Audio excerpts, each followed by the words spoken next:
मलक रियाज और उनके बेटे अली रियाज मलक के तमाम असासे और बैंक अकाउंट्स मंजमद कर दिए गए हैं। एहतसाब अदालत ने 12 जनवरी को 190 मिलियन पाउंड्स केस में असासे मंजमंदगी का हुक्म दिया था। ये हुक्म एहतसाब अदालत के जज मोहम्मद बशीर ने दिया था। एहतसाब अदालत के जज मोहम्मद बशीर ने मलक रियाज और उनके बेटे की मनकूला और गैर मनकूला जायदादें मंजमद करने के अहकाम जारी किए थे।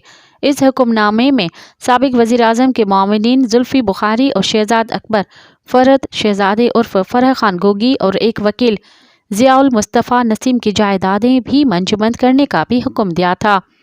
अदालत ने मुल्क भर के रेवेन्यू अफसरान को मुल्ज़मान की गैर मनकूला जायदादें जब्त करने का हुक्म दिया था, जबकि एक्साइज एंड टैक्सेशन अफसरान को इनके नामों पर रजिस्टर्ड गाड़ियां जब्त करने का हुक्म भी दिया गया था।